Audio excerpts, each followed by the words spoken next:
Everybody, here we are for another thrilling episode of Fuel Stop Chats. Tonight on our Fuel Stop Chat, we're going to visit with, our fashion diva, Todd Ketterman, making a return. And he's brought along a friend, Russell Lowe. Russell, how are you? Russell is, listen, man, the legends are huge. The stories are tall. The stories are, but here's the thing I want to know. I want to know the real truth behind the start of the black motorcycles. Well, and also, I believe it's Dr. Russell Lowe. Oh, thank you so much. Thank you so much. I've recently received the award of and Dr. that's what I want to know about. I want to know about that, but yeah, I'll let it go back to Chris. Yeah, so the beginning of the black motorcycles happened in Brooklyn, New York, in about was it 2012? 2012, 2013, somewhere like that. Yeah, 2012. And we met, me and Todd met in a community garage. You know, those types, they were just actually, it was really ahead of its time, it was like right at the beginning of that whole sort of do-it-yourself kind of trend where people could come and rent some space, leave your bike in storage, but this one had a workshop as well. And that's what made it special, I think. And I thought that you'd have to pay like an hourly fee to work in the workshop, but no, that wasn't it. As soon as you parked your bike there, you could do as much work on your bike as you like. And I went fucking nuts. I was there on a research sabbatical. I was working at a university at the time, and I flew over to New York to do some proper university academic type work, and went into this sort of community workshop and dropped the academic like a potato and got stuck in the bike. Bought a CB750, chopped the back of it off on the first day, and it was probably the second day that I met Todd. I think he walked in there and it was like he was a bit fresh behind that. We were all looking a bit better back then. But he was now Russell, I gotta ask you, make sure you tell the story of what it was like me coming in with my shiny new DR650, looking over at you, and how I used to bust your balls all the time going like, what the fuck are you building, and are you actually going to ride that thing? Fuck, it was like, see, the people at the workshop, the community garage thing, came in two flavors. Three flavors. People that stored their nice bikes, that's flavor number one. Flavor number two are people that cut their bikes and pull their bikes apart and never did anything. Like they did that all in a terrible rush of testosterone and sometimes fueled with coffee and booze. And then the third people are the ones who actually chopped things up and actually did something with them. And nobody knew if I was going to be number two or number three at the beginning, because I chopped this thing on the first day. And then Todd rolls in the second day with his fucking nice DR650, which I'm embarrassed to say was in my possession. Well, it was in my. I didn't even tell that story, Russell. I didn't tell that story. So. I was the custodian of that bike when it got stolen. Outside, where was I staying? Todd, do you remember flipping? Like Bed-Stuy or wherever. Yeah. Yeah, anyway, I didn't know that you didn't leave a bike outside with a But here's the interesting thing. I want to interject. What was interesting was that Russell at that particular garage, and he tells a lot. He describes it perfectly. But there wasn't really anybody like doing anything, even though you had this beautiful area to work in. You had the welders and the grinders. You had everything you need. You had lifts. No one had even really put their bike on a lift before. So I was kind of drawn, not in a weird way, but I was drawn. Russell was always there working. And the interesting thing, and as a teacher, he could go into this more, but when you saw me drawn to you, you were like, oh, well, okay. There's the fucking grinder and there's that. And if you want to hang, I'll teach you, but you also got to put in the work. So. Yeah. No, it was great. it like Todd says, it was really open. Not many people were using it at the time, and so it meant that I had free reign and I could just grab this and grab that and fucking just go hard, And not many people there could weld either. I don't think anyone else was welding there, and so that made me, gave me the ability to make some friends, right? Because I'm a Kiwi fucking over in New York, fucking like, fucking please somebody fucking be my friend, and God rolls in and it's like, well, he doesn't look very threatening. He's a nice looking clean cut fucking fella, lots of, as we've mentioned, lots of testosterone and fucking but doesn't seem to be too scary. So fucking and with the DRZ, it's like, okay, we can chop that thing up. But that didn't last for long though, did it, Todd? You got something. You got a CB750 pretty soon. Well, I mean, I told the story about how once you got that, because I was always like, hey, let's go for a ride, and the weather got nice, and I'm always pulling out the DR and coming back, and then like, hey, when are we going to go for a ride? Make a long story short, when you did finish it, we took that nice ride up to the Indian Museum and saw the Wall of Death and all that shit and rode back. That's really when we got to kind of talk about our lives outside of the shop there. But and then you had this bike running. You at one point, I had to run up to the store or something. You said, hey, there's the bike, take it. And I never looked back at that point. I was like, I was hooked. And you used to always say, no, you're gonna have a project bike. And I'm like, nah, I'll never have more than one bike. And then Yeah. What was the formalization of the black motorcycles? Oh, right. When did you guys consummate this marriage? Well, yeah, in a diner across the road, wasn't it? I think. Do you have the feather bed frame there with you? I do. It's downstairs. Yeah, I do. I mean, that's really what culminated it. It was $300 a piece to go buy a $900 feather bed frame, right? Which the dirty Kiwi fucking put in his hand and put back the fucking took home with him. Like, what a scumbag. This is the point of this podcast, is to track me down and get me to admit that I owe Todd $300 for a motorbike. We got it on tape. Yeah, we got it. We got it recorded now, Russ. All recorded. Plus interest. That's it. So Russell basically convinced me that he had this great idea that we were going to basically, he knew that the feather bed frame, and he can go into this way better than me, but it was like the ultimate frame for building a motorcycle because it just basically fit everything that you could ever want to do. So there was a guy down in Philly that was actually building feather bed frames, because to actually buy a feather bed frame, a real one, was fucking insane. So he found a guy down in Philly that was welding. It was in a church or something, and he was welding these frames off of and a jig. So he's like, hey, let's go down and check out these feather bed frames. And the whole idea was that we were going to build motorcycles or do something with these things, and we were actually going to do some shit. And so him being an entrepreneur, and me too, you came up with it. I was explaining the name of the black motorcycles and the black square and all that kind of stuff. So I want you to tell the story. So yeah, well, we're sitting and we're trying to change our lives pretty much, like Todd was sort of working in IT, still is, aren't you? I've only just managed to escape the academic world. I've only just barely working.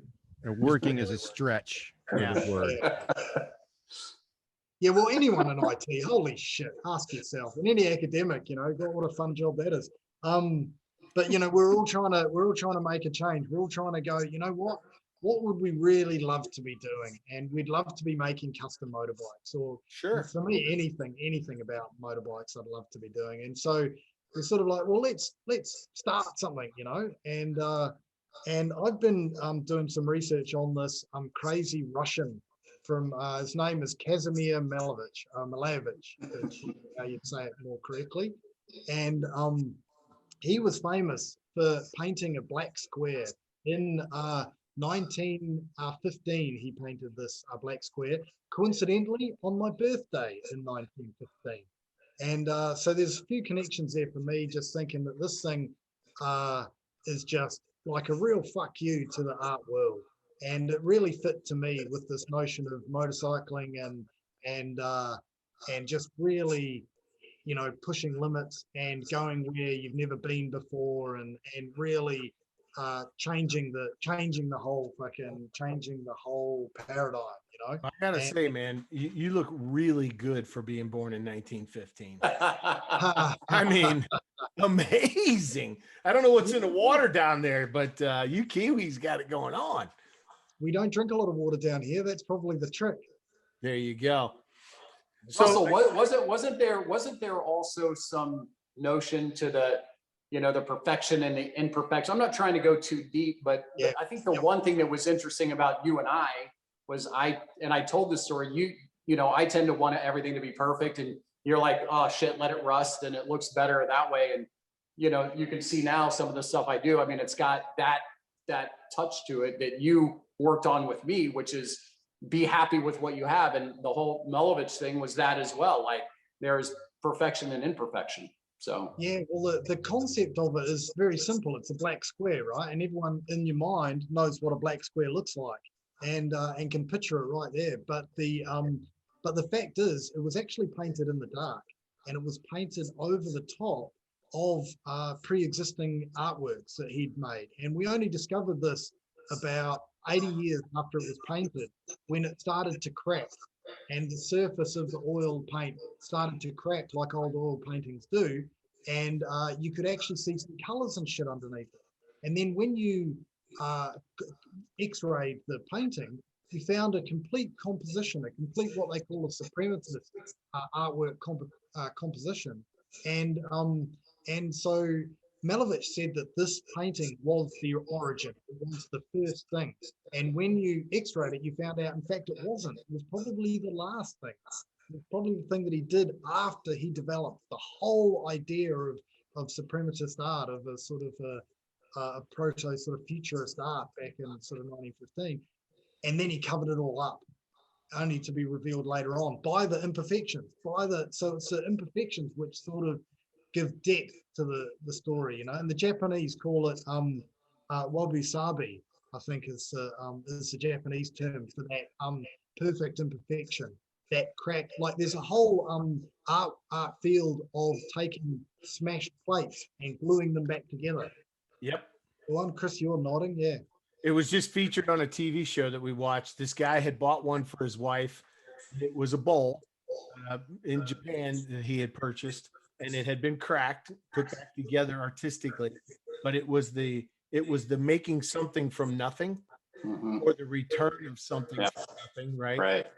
Concept, and it created a whole art movement. Now those pieces are worth, a lot of money. It's crazy. It's a sort of like, I like to sort of, we come to art, come to motorcycling from quite sometimes different backgrounds, but when you bring something from outside to motorcycling, it can really enrich it. In any motorsport, any sort of vehicle related thing is sort of the same, I think. And we're seeing lots of really interesting influences come into motorcycles and hot rods and that sort of thing from the world of fine art and stuff. So hey Russell, what movement like that? Sorry, I just wanted to fast forward a little bit in the spirit of time and how much time we have here. I want to kind of fast forward a little bit through this and just kind of get to almost current day where you're at. So I think there's some interesting things. Clearly, you're a motorcycle enthusiast, more than enthusiast. You're an artist for sure. You're a motorcycle enthusiast. You've gotten your PhD in, help me out, motorcycle fab or motorcycle design. I explained to them one of the pieces that you did where you put an engine in a box and made everybody put their head inside of it and breathe. No, I'm just kidding. There was something you did, but I want you to kind of draw into that, because I think people that are listening to this, you've taken it to become more of a life. There's lifestyle, but you've taken it beyond that, and I think that's something that's certainly I think interesting for people to know more about. Yeah. I from my aspect, it's definitely on the PhD side of it. With so many people going after their PhDs, or people that don't know too much about a PhD. They just think, well, it's academia. You're either a real doctor that you go and work on people, or animals or whatever. But there's also PhDs within mathematics, PhDs in English, PhDs in history. But your PhD is something that I've never heard of before. And to me, it's exciting because it breaks so many windows of what, the art of the possible, of what you can do within academia. Yeah, yeah. Look, it's a PhD in fine art that I have, and it's a newer version of a PhD called a PhD by practice. And what's interesting about it is that it's not an entirely written document like a regular PhD. It's a split between a written document and practice-based artwork in my case. But it could be, an engineering practice or a scientific practice. And in my case, I ended up with about 75,000 words, and it talked about the sublime and virtual reality, about strange kind of concepts of understanding things to be real and to be virtual. And the practice work was things like you see here, and things that Tom was just describing, these motors and boxes, and the experiences out on the great sort of wide expanse of the salt, which you can see. You might be able to see that behind me. Yeah, so for the people that are listening to the podcast, check out the YouTube channel. It's under Fuel Stop Chats. So we've got some screen shots going on the back behind Russell of some of the pictures of the bikes that he's conceived and designed, and now the salt flats. So that check out the YouTube channel if you want to see the pictures. Yeah, cool. Thanks, James. Yeah, no, the notion that really drew me into this was the idea of using motorcycles as artwork, and the most importantly, the experience of it, the visceral sort of terror that you get as you ride really fast across the salt, the smell and the fear that you'd feel if you were jammed up close to a motor that's revving its tits off, and the components could fly apart at any moment. The oil could sort of burst out the side of the cases, and the petrol could, come out of the fuel lines or the tank or the carburetors or fuel injection and catch a light and pour all over you if you were sort of, trapped in this sort of confinement with them. The notion of trying to give a different experience of art than one that just sort of a passive take it or leave it. I'm in a gallery, I look at a painting and I go, oh yeah, that's okay. And I was trying to capture that feeling of the Kazimir Malevich work, that he said that once he painted that painting, he looked at it and he thought he couldn't eat, sleep or drink for a week after painting it. And I wanted to make artworks that gave people that kind of reaction. That's amazing. We were talking to a guest a few weeks back, and he said that riding a motorcycle was akin to a fish swimming through the water, and you don't breathe. The whole of the experience washes through, like water washes through the gills of a fish. The experience of riding a motorcycle washes through you, like that. And I thought, man, that's one of the richest descriptions, put to words of, because you try to explain to somebody that doesn't ride what it's like to ride.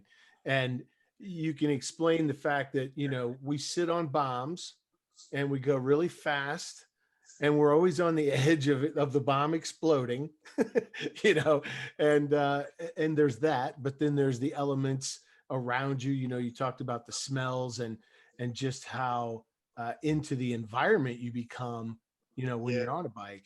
And so it's a beautiful thing, man, making art out of that and getting people engaged from a completely different perspective of the man-machine connection, from an artistic and aesthetic reaction versus a visceral mechanical reaction. That's critical. I think, that Chris, most people look at motorbikes as they sort of sexualize them. It's like well, they even talk about them as, you know, in sort of feminine terms of that's a sexy bike, and and it's all seems to be about the look of it, and where that sort of riding feeling, that kind of, that sort of low flying kind of quality. I don't know if Todd's mentioned it, but one part of my PhD, I went to Bonneville 3 times, the salt flats over in Utah there, and the third time we couldn't even race because it was called off. What's that? You've got your That's my bike sitting on the salt. oh right in the background Bonneville. there. Yeah. It's well, Chris, it's a gorgeous fucking magical place. And so we couldn't even ride this year in 2015. So I thought, what could I do? What could I do to capture that sort of intensity of riding a motorcycle?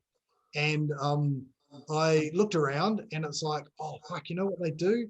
They do skydiving over the lake. So you could jump out of a plane and plummet towards the earth. And then I thought, fuck, that's I'm okay with flying, but I'm not it's not the thing that I prefer to do. It's, but I'm not going to panic, right? But jumping out of a perfectly good plane, absolutely. And I'm back at home. James, you're a jump master. Why do you do that? I was in the Army. I did it for the money. Okay, sure you did. Well, I'm like, fuck that. I'm not doing that. And then it was like, well, but what would Kazimir Malevich do? And he'd be like, well, he'd jump out of the fucking plane, wouldn't he? He'd throw the motorcycle out of the plane. Yeah, so I can't jump by myself. So I got strapped onto the front of some guy in my race leathers, and put an EEG on my head, so it measured my brain waves, and then put a blindfold on and fucking jumped out of the plane, and or got thrown out of the fucking plane, to be honest with you. And you missed the sensory piece of seeing it. Oh, but that was what I was trying to deny, the visuality of it. I just wanted to be plummeting or floating or whatever the sensation was. I wanted to experience that in the complete darkness, like Kazimir Malevich painting that painting. I wanted to sort of see if I could be present in the sublime. And there's moments on the EEG before it goes completely batshit bonkers crazy, where there's these sort of spikes that relate to certain brain functions that are very kind of surprising in that situation, But I kind of, in the darkness, found myself somewhere else, and kind of in a way at one with the universe. If that doesn't sound too fucking esoteric and wanky. Yeah. No. Little touch. I do want to say, when Russell was sharing this story, it was making me think about, and I shared this with you guys before, that I had a major shift in me the very first time. Again, I mean, I was always the shiny, nice bike, the whole thing. And, I would bust his balls every time I saw this motorcycle's diary rust bucket piece of whatever that he was building. Even rode with him all the way up and back, and it just kind of like saw it, riding up, but there was nothing that really drew me to it. I had to go up to AutoZone or something and pick something up. We were at the shop, and he was like, "Oh yeah, take my bike. It's sitting right out in front." And I remember putting on the fucking old helmet and had the goggles on it and the gloves that he used to weld in. And I rode, I literally felt like I was transported back in time and got on this bike, and I mean, fucking kick-started it, whatever, and laid over it, that cafe racer style. And I was just like, fuck this. I was just like, this is like amazing. And it was what you described as that sensory, it was there. It was real. And it was something that I went, you could smell the fuel burning off, the oil, everything burning, everything's like going on. But it was, for me, it was like you jump back into, what was that, like a 1976, CB750 single overhead cam. You were jumping back to 1976 in a way and going like, fuck, it was like life-changing for me to go through that. So I get what you're talking about. So That's why I keep that 1975 BMW around. Yeah. So, and I totally get where you're coming from with the blindfolding and the jumping out. I mean, when I was in the Army, I was a paratrooper. I've over 100 jumps, and every single one of them, my eyes were closed. So I know exactly what, but it's more out of fear. But yeah, I mean, no, I'm just kidding. We used to call them night jumps. Eyes are always closed during the night jumps. But the jumping at night, something close to that or akin to that, it's very different, because when you jump out and there's nothing there, or jumping out into clouds and there's nothing there, you really find yourself. So I'm in tune with what you're saying 100%. Really cool stuff. James, the other flip side is the black square has this sort of white border, and most people just think it's the background, but that's the sort of great expanse, you know. And these bikes that I'm riding on the Salt, I think, give you that same kind of experience of the night jump that I'm talking about, my blindfolded one, where you're on this bike, you're on the this massive salt flat, and all you can see around you until the horizon is whiteness, and it just blurs all into it just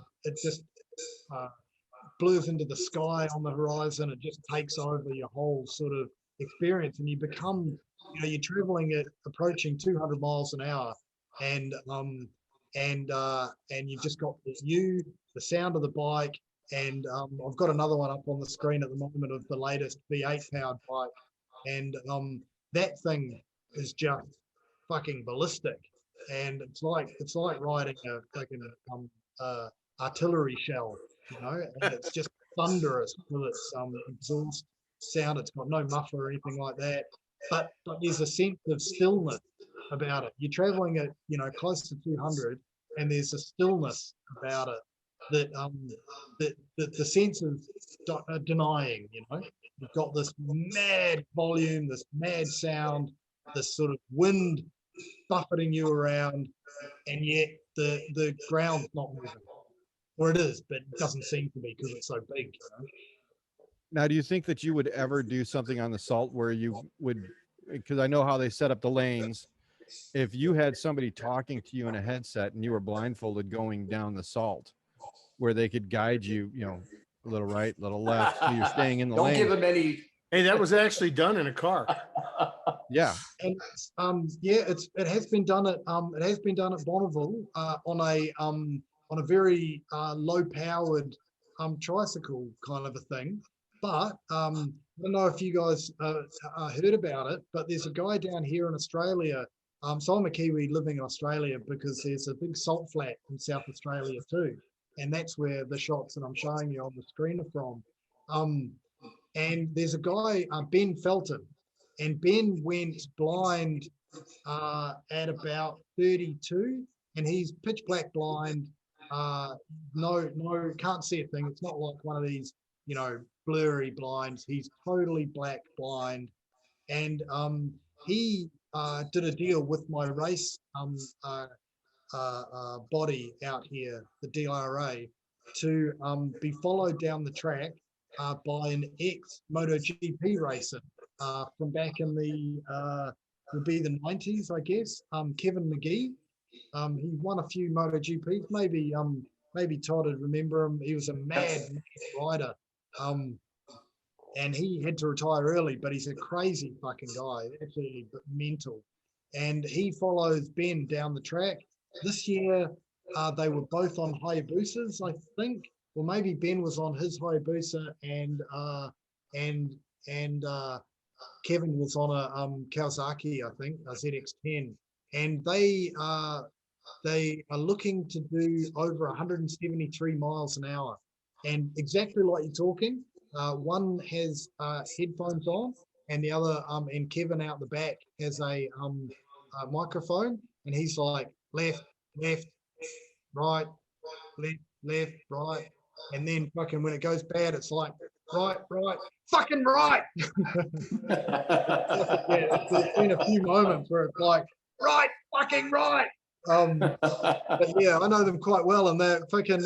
Kevin's gonna ride my fucking V8 bike next year, and fucking. They've just bought a car as well, so I think they're gonna do dual car and motorbike, blind world record attempts. So they've gotten pretty close. I think they've done about 165 miles an hour. Wow. So dead fucking blind. Can you imagine that? Fucking. We got to talk to that guy on the podcast. Yeah, that's awesome though. And I mean, just if That's I incredible. ever found myself in that situation, I think that I would have to do shit like that too.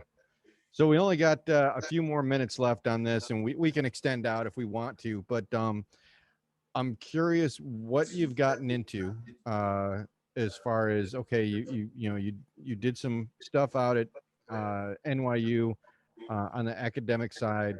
Obviously within art, you eventually make it back to where you are now. You're in Sydney. I'm in just north of Sydney in a little town called Newcastle. Okay, so you've got a garage. You're working on bikes. You have a salt flat out there. What are you working on as far as bikes now? Because I don't know if you're sticking with Petro, or are you getting into electrics, or where is your designs going with, in the spirit of your PhD and art? Yeah, so what's going on with Dr. Russell? So I've recently taken a redundancy from my academic position. So I got a little bit of a payout, and I've started my own company. It's called Julia Motorsports, and I'm going to be making electric racing motorcycles, and Really? I'll do some street bikes as well. I'm going from the sort of absolute bedlam of a V8 sort of open-headed thing to the absolute silence of an electric race bike. And it sort of, I want to see, you've heard that saying, silence is deafening. I want to see if it is, And so I've got a bike that I'm experimenting on downstairs. It's a 2011 Harley Sportster, and I've pulled the motor out of that, and I'm going to do some other things that I can't quite tell you just yet, and it's going to be, but the end result is it's going to be converted to electric, and it's going to be done in such a way that I hope nobody's ever seen one before. So looking to sort of really change. Yeah, that's exciting. That's really exciting. So we got about a minute left. Do we want to extend it out? I'm happy to keep chatting if you want. All right, yeah. Why don't we? So we're going to take a quick commercial break for the listeners at home, and we'll see you on the other side of the break.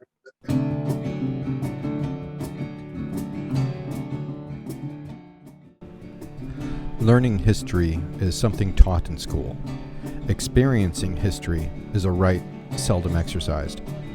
Either experiencing the American Civil War by walking its battlefields and touching the soil where blood was shed, or experiencing musical history from the studios where the lyrical touchstone was created and recorded, the textile of history should be experienced firsthand.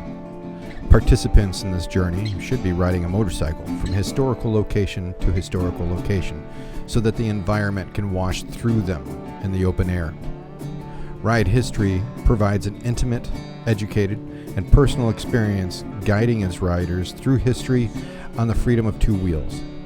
Check out www.ridehistory.com for available tours of the Gettysburg Battlefield, or ride through America's entry into the Industrial Revolution on the Oilfield Tour.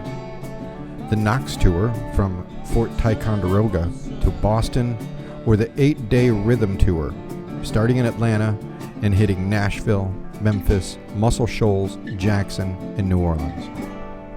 Ride through American history at ridehistory.com. I'm not going to lie. I took a bio break.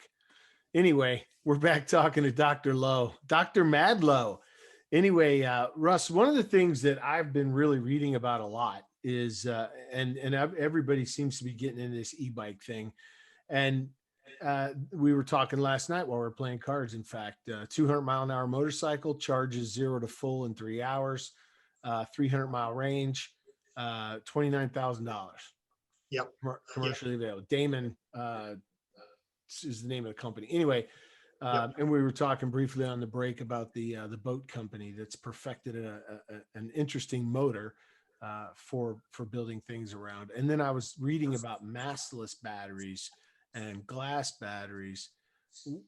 Is there anything that you can talk about as far as where you're going with the direction you're headed as far as the power source, or is that still too secretive? Oh, look, it's no, it's not that secretive. It's like I'm come from a world of sharing everything I know, you know. So the academic world is really about just getting things out there, you know. I'm new to the electric game. I've got this sort of, I guess, experience and pedigree in you know, internal combustion engine powered motorcycles, but the electric thing is new for me. I believe that the hub motor is going to be the future of electric motorcycles, and by that I mean motors that actually exist in the wheels. Yeah. And I think that you've got two wheels, so why not have power on both of them? And you know, the dynamics that come with that kind of power as well. And that gives torque steer a whole new meaning. Yeah,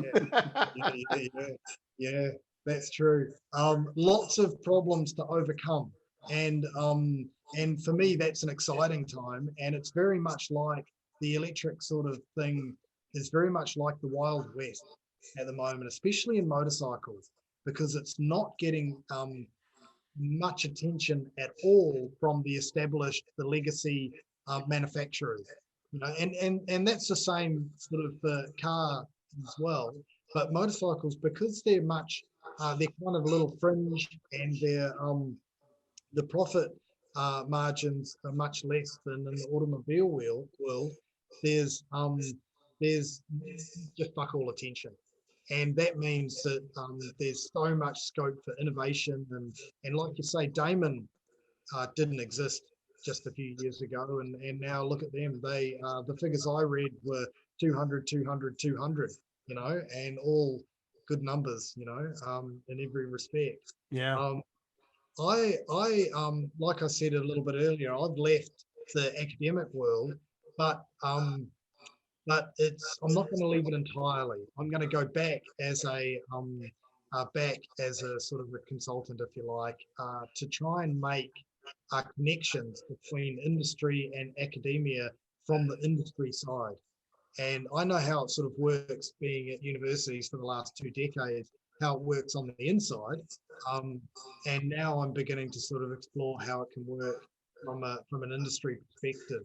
And so I'd like to be connecting specifically local Australian-based businesses with Australian universities, and to leverage the intellectual property that's developed in a lot of these universities to commercialize it. And so working with engineers and as well as sort of material scientists and computer scientists in universities to solve some of the obvious problems with hub motors. You know, hub motors are heavy, and it's the last place that you would wait in a motorcycle, in the wheels. You know, and you know how much you can spend on a nice set of wheels to reduce just fractions of ounces. You know, Yeah. and putting 30 kgs, what's that, 60 pounds in your back wheel is retarded. But it's the exact kind of thing that I like to start with, you know, because people don't consider it seriously for a performance motorcycle, and yet I think there's real opportunities there. The same with battery technology. Australia is a little bit like Texas for oil, for sun. You know, we're like we've got this overabundance of daylight and sun, and you know, we're going to be we could be a global superpower in solar energy and storage and that sort of thing. And you might have heard that Elon Musk has done some of his largest battery arrays in South Australia, Yep. right next door to the Salt Lake that I race on. You know, so there's some happy coincidences there. But yeah, so electric is I think there's a few fields of motorcycle design and development that are untouched still. You know, you could probably count electric custom motorcycles on one hand. Yeah. Damon is probably full power to them. I absolutely support them. I'd love to have a go on one of their bikes, but it's very much in that field of that's a sports bike.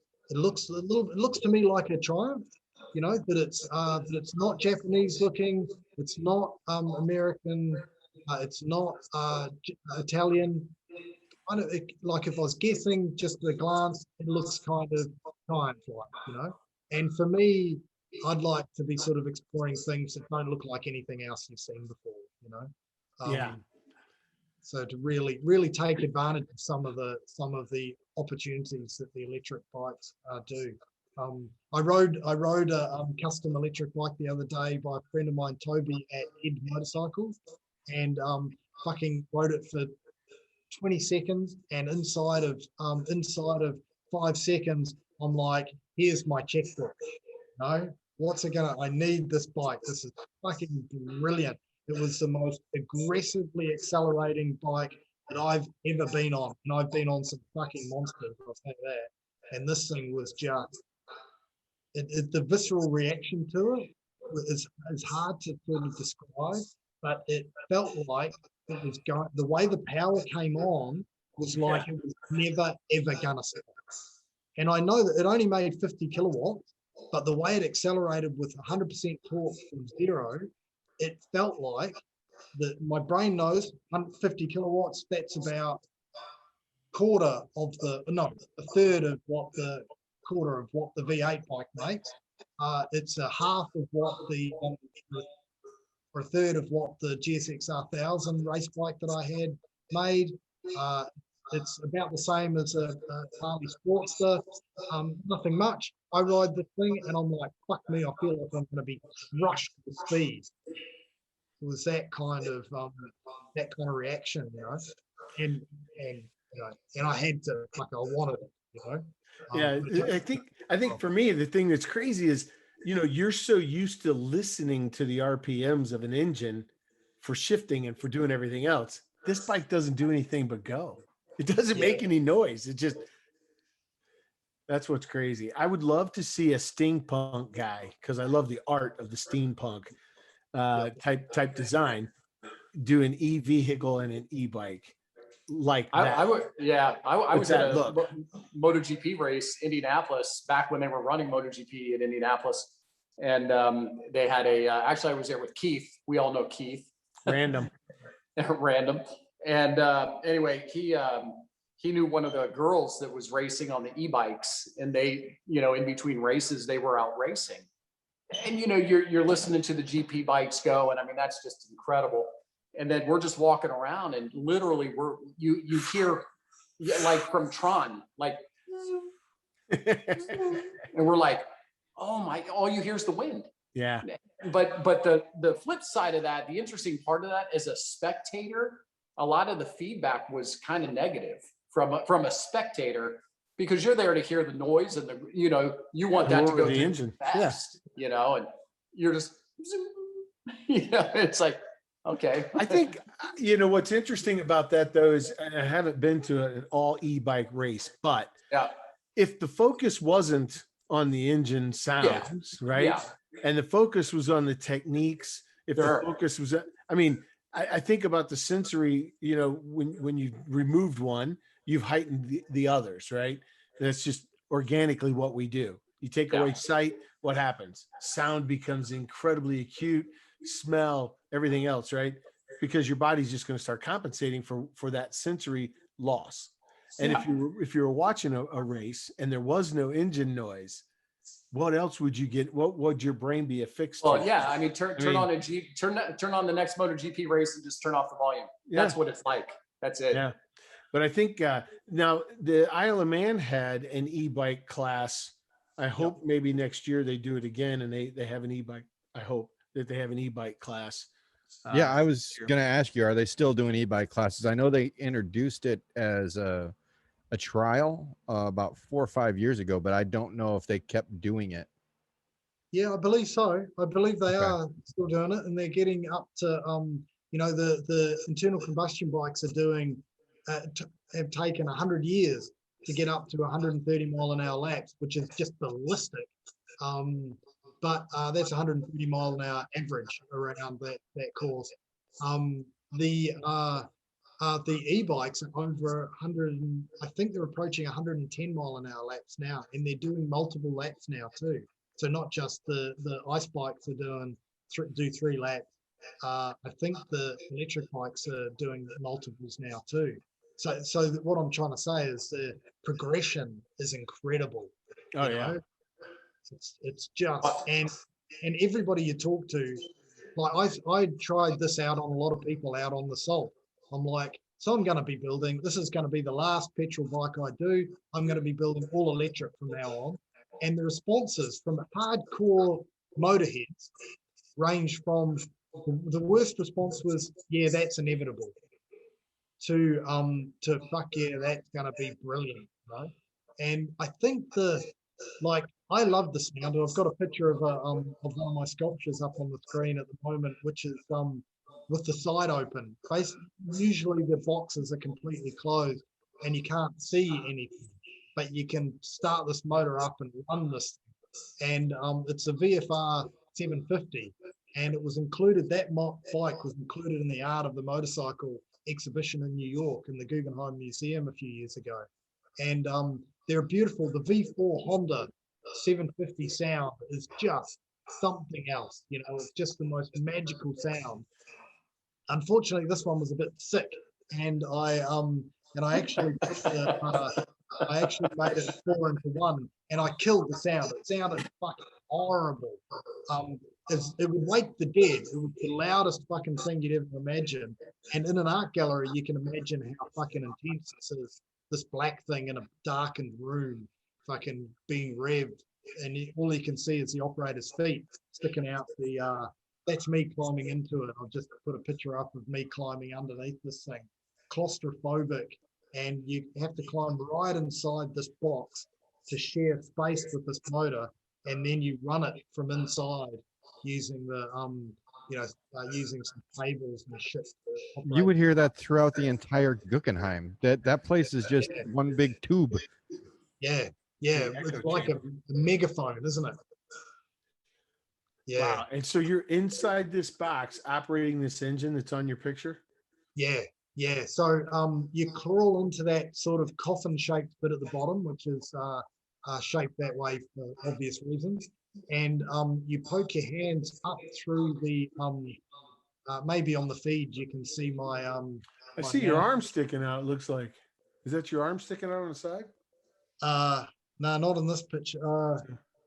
No, you that's some geez, I hope it doesn't look like my arms. Maybe it's a bit blurry on the shot, but yeah.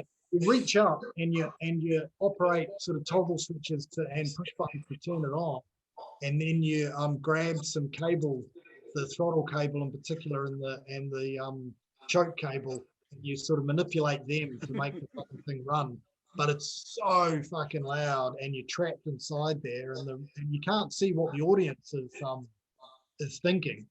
All they can see is your little feet poking out the back of it. And what my point that I'm sort of driving at is that if anyone likes fucking loud sounds and motorbike noises, it's got to be me. And yet I think the appeal of the silence is going to really pay dividends in the future, and maybe it'll attract a whole new sort of community of bikers, you know. So here's an interesting one for you, and the tech guys will love this. So I'll do a little play here on it. But when they came out with Token Ring, which is a networking protocol, when they came out with Token Ring switches, which is almost an oxymoron. One of the problems was that in the token ring world with the mouths and the cows, you would hear this clicking sound. You would hear click, click, click, click, click, click, and it told you that the equipment was working. Well, when they came out with the switches, the token ring switches, there was no noise. So people thought, well, it's not working. Something's not working. So these manufacturers, specifically Nortel and Bay Networks, and these guys went and actually built in this fabricated clicking sound into their switches so that the engineers would, and this is real, I've worked on them. Oh, yeah. And so you'd hear the clicking. What's interesting is on your side, do you think that they will fabricate a running engine sound into an electric bike? Yeah, absolutely. The car manufacturers have done it. Yeah. Yep. No, they do. But there'll be a whole, I think that's a transition phase. You know, I think that's people yearning for what they feel that they've lost, rather than looking forward to the things that they can gain, you know. And I think once a new generation comes up that never really like my kid, he's 10 and he hates fucking loud. In fact, the first time I started up the V8 bike downstairs was a real breakthrough. I'd owned the motor for about a year when I was fabricating the bike, right? And this one day, I fucking started it up in the basement. And Henry, my little boy, was upstairs. He was about 8 at the time. And I didn't know it was going to run, you know? And I hooked up the system and everything, and I fucking went, boom, and it fucking, and I'd miswired the kill switch. So I couldn't turn the fucking thing off. And it was running. It was like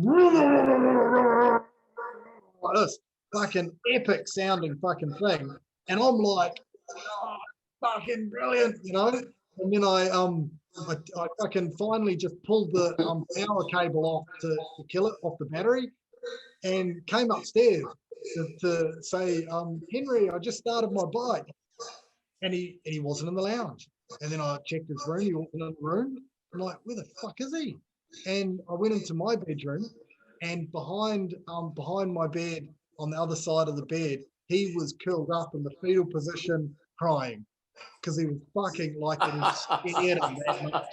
The sound coming from the basement, this fucking like hell opening up and demons ripping up from fucking hell in the basement. And he was fucking filled up in a ball, fucking sobbing. And I'm like, I was instantly fucking like, oh, fuck, poor little guy, mixed with, this is it.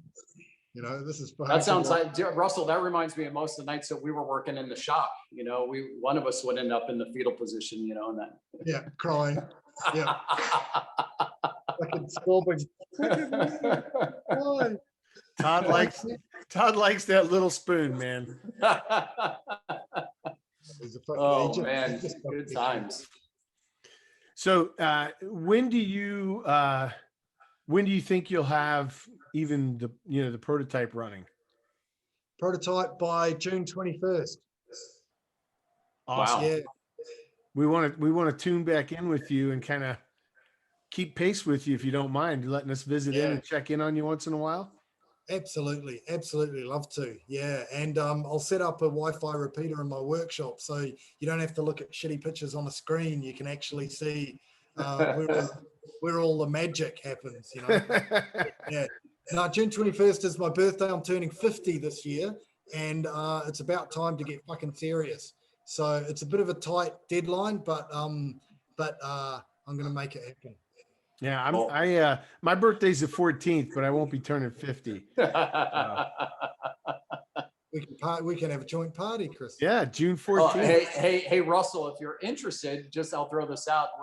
We are planning, and I don't know if you guys want to bleep this part out, but we are potentially planning a trip to the Isle of Man next year. So not potentially.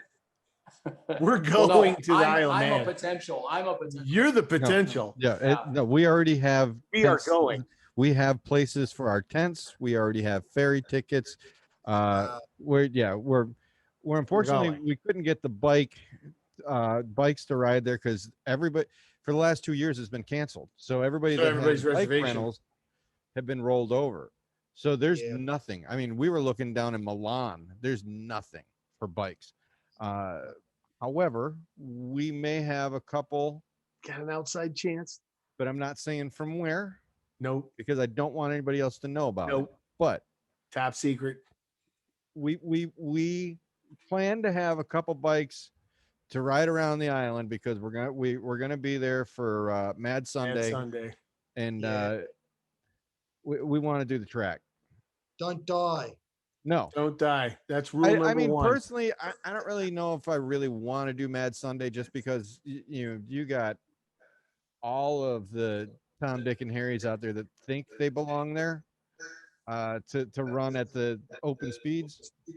I mean, there's no speed limit on the mountain anyway, so do it during the day. Of any of the other days, they practice at 6 p.m. So you got all day to do it. Yeah. Depends on traffic. You So got to that- ride around it once. Oh no, we're I- definitely riding around it. It's my 60th birthday next year, so Oh, I'm going. Yeah, man, that's gonna be fucking. So right back at the beginning, we were me and Todd and another friend of ours, Justin from the Community Garage, were sitting around going, what should we do? You know, like I'm about to leave this sort of beautiful relationship we were building and head back over to Australia. And it's like, well, what can we do? What should we do, you know, to keep this thing alive, you know? And there were two, for my sort of opinion, there was two places that we could go, Bonneville or Isle of Man. It's like in racing, it seems to me those are the two meccas, you know, for racing. And the reason why Bonneville got it over the Isle of Man is, if I'm honest, probably because I thought I'd probably die if I went to the Isle of Man. And secondly, the Bonneville got it because we were allowed to ride. So we're actually allowed to race. And we raced Run What You Brung, Yeah. which was our fucking shitty bikes that we built in New York, you know. But so it was, I really fucking envy the Isle of Man trip and would love to go as well. It's Yeah, it was definitely pretty sweet when they were announcing the black motorcycles on the Salt because we raced under that team. So you know, it was epic. I mean, they were just over the whole loudspeakers, you know, now the black motorcycle. It's pretty fucking cool. Yeah. Yeah. We need an e-bike team for Isle of Man. There you go. That'll be the next decade. 2023. Done. That's it. Done. 2023. Black motorcycles, e-bike, Isle of Man, done. That's it. Well, no. What we do is we have Julian Motorsports build the engine for a black motorcycle. That's what we do. And Russell, can you see everybody's names on the bottom of the screen? On the bottom of, hang on a second. Like my picture. Do you see my picture and it has my name on it? Are you using Yep. Zoom? Yep. So I love the black motorcycles. That's brilliant. Yeah. No, well, Because that's my name. oh fuck! Holy shit! Yeah, of course. I'm like Christopher. Yeah, I can see Christopher. I'd never fucking read your last name. Classic. Yeah, of course you love the black motorcycles. Now, what we need to do is get you to sell that fucking old BMW of yours, and we'll put that into a battery pack. There you go. Fundraiser. What a horrible thing to say, Chris. We've only just met and I'm already selling you bikes. Fucking no, we'll just find some money from elsewhere. I give up one for a battery pack. I get a sticker on the bike. I have no doubt that if Russell was here with me, he would look at my F-150 and say, fucking, we got to take the V8 out of that fucking thing and fucking make a motorcycle. Absolutely. Well, I really appreciate how you moved from academia into sales, and you've totally embraced that, where you're trying to sell a battery pack BMW to Chris. That's awesome. Yeah. Yeah. Good luck with that. Didn't think it's going to go this way today, but here we are. Hey man, I would love to do it. I'd love to go Isle of Man, have an e-bike team, and tear it up. Let's do it. You never know. All you got to do is set it out there, right? Just set it out. Hey, Put it up to the universe. if you don't say it, it won't come into to being. Isn't that how we play cards too? There was a little bit of that going around last night too, right? Like, well, you just fucking believe in yourself. Speak it into existence. I will win this game. Yeah, it didn't Well, work listen, that man, way. it's been great catching up It with has. you, and thank you so much for spending some time with us. I definitely want to revisit this June 22nd Yep. or 3rd so that we can hear how the 21st went. So the 21st for us will be perfect because it'll already have happened for you. We Yeah. can speak to the future. So yeah, what Yeah. time is it there right now? Because I know it's like 9:30 at night, 10 o'clock here right now, Yeah, it's just Eastern time. It's just turned midday on Friday, so I'm 14 hours. Very I'm nice. ahead of you guys in the universe. Yeah. You'll come with Well, me. I will tell you this, Chris and James. I mean, as we're putting pins on the map of where to go, I've been wanting to get to Australia for a long time. So we should definitely figure out how we can make that happen too. Well, I don't know. I have to do a little finagling with Tammy because I lived with a girl from Swan Hill for 4 years, and I don't know if she'll let me go visit Australia. She's a But- wise woman. It's just like the bikes. I can't name any of my German bikes any former girlfriend name Nice. because I lived in Germany for 4 years. So she's like, You know. I don't want to hear about some girl that you dated, popping up as the name of one of your bikes. I said, well, I didn't date Italian girls, so I could buy a Ducati next. That would solve that problem. There you go. There you go. Nice. Gotta But keep them- we definitely want to check back in with you, man, and check on the progress and see how things are going and let you give a shout out for more fundraiser ideas. I mean, other than selling my bike, but we'll get a battery pack going. And next time, let's spend some time talking about the power source. I really do. Let's drill into the, glass, massless, whatever's coming next. That'd be great. Absolutely. No, it's been fantastic talking to you, Chris, and fellas. It's really lovely to fucking lovely. I could talk about this shit for hours. But, So could we. Yeah, no doubt. Yeah, It's like I mean, something and next we month. were a little nervous meeting a friend of Todd's because you never know what you're gonna get. Ooh, So- man, it's always a crapshoot, right? yeah, one exactly. one guy's got a PhD, and the other guy's putting frogs in his mouth. I mean, this is the extremes we're dealing with here. Yeah, That's it. yeah. Perfect. Well, I'll get some frogs for my next visit with you guys. By the way, Beautiful. Russell, they're referring to Keith, who you know. Yeah. So Yeah, Keith. Oh, yeah. Yep.